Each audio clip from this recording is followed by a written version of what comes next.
présence nombreuse dans cette salle, de tous les acteurs concernés par cette grande réforme de progrès, n'a absolument rien d'un hasard et n'a rien de fortuit. Elle témoigne de l'importance qui s'attache à cette réforme en raison des droits nouveaux que cette réforme crée pour les Français et de l'impact très important qu'elle aura pour l'emploi. Car pour lutter contre le chômage, il faut permettre à nos concitoyens de mieux se former tout au long de leur vie, et le CPA apporte de ce point de vue une réponse nouvelle à cette ambition portée par le gouvernement. Une réponse qui pourra être encore améliorée à l'avenir, comme cela vient d'être dit à plusieurs reprises, en intégrant tout au long du développement de cette réforme de nouveaux droits. C'est une réponse qui change dès aujourd'hui profondément les outils mis à la disposition de tous les Français en matière de formation et d'emploi.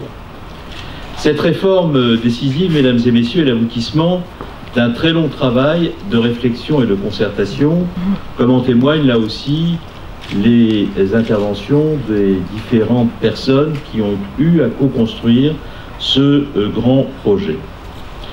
Un travail de réflexion, de concertation qui s'est développé dans la durée, pour la bonne et simple raison qu'on ne met pas en œuvre une réforme sociale d'une telle ampleur, d'une telle importance, sans préalablement avoir mobilisé des experts, sans avoir consulté des partenaires sociaux, sans avoir permis au Parlement d'améliorer le dispositif projeté. Les travaux de préparation de cette réforme ont donc été particulièrement minutieux et, je le sais, mesdames les ministres, particulièrement exigeants. Le 25 février 2015, mon prédécesseur Manuel Valls annonçait le lancement des travaux confiés à France Stratégie sur le compte social unique. Tout au long de l'automne suivant, les partenaires sociaux ont été consultés sur les propositions issues de ce comité de réflexion. Et à l'issue de ces consultations, les dispositions législatives ont été inscrites dans la loi, et ce, à partir du mois de mars 2016. En parallèle, les travaux de préparation ont été pilotés par le ministère du Travail depuis le début de l'année 2016, avec l'appui déterminant de la Caisse des dépôts et consignations, et je veux saluer Pierre-René Lema et l'ensemble de ses équipes. Il s'agissait alors de tester auprès de groupes d'utilisateurs le portail numérique du CPA. Ce matin, je veux remercier tous ceux qui ont œuvré avec détermination pour faire aboutir cette belle idée, mais aussi cette grande avancée qu'est le compte personnel d'activité. Myriam El Khomri, qui a piloté la préparation de cette réforme, avec la conviction, l'énergie qu'on lui connaît, et que je veux féliciter pour son engagement, ainsi que Clotilde Walter, Annick Girardin, Marisol Touraine, qui n'est pas présente, et Patrick Canel. Je veux également remercier les partenaires sociaux, les administrations concernées, mais également les membres du groupe de travail mis en place par France Stratégie à l'été 2015, ainsi que les jeunes entreprises qui se sont exprimées et qui ont contribué à l'élaboration de la plateforme et ont témoigné à travers les interventions qui viennent d'avoir lieu de la démarche très innovante qui a été engagée en relation entre l'État et les startups et qui a permis d'organiser la rencontre entre le monde de la technologie, le monde de l'entreprise et le monde de l'administration. Je dois dire d'ailleurs, j'ai été extrêmement amusé par la présentation que vous avez faite des différences entre le monde des startups et le monde de l'administration. Quand vous avez commencé à dire nous sommes agiles, capables d'être rapides, efficaces avant tout, j'attendais avec beaucoup d'impatience ce que vous alliez dire de l'État. Mais vous avez expliqué que l'État avait aussi son niveau d'exigence, de rigueur et la volonté de faire en sorte, dans la rencontre avec le monde de l'entreprise, que tout cela puisse aboutir. Et je crois beaucoup à la nécessité pour l'administration, lorsqu'elle conduit des réformes ambitieuses, de s'ouvrir au monde de l'entreprise.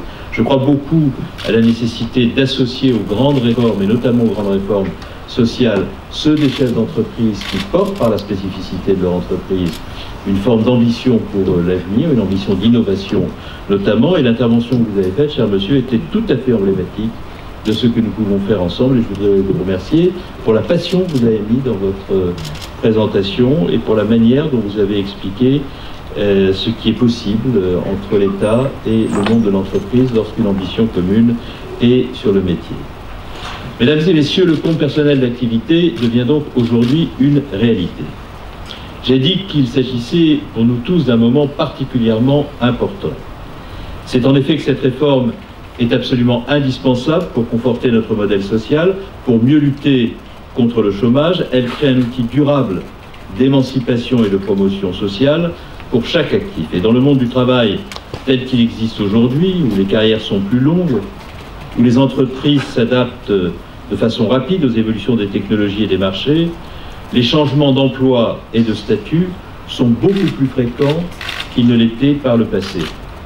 Et on peut considérer que l'obligation dans laquelle on se retrouvera dans une société très différente de celle que nous avons connue jusqu'à présent, de changer souvent de métier, d'introduire une forme de précarité dans les parcours professionnels.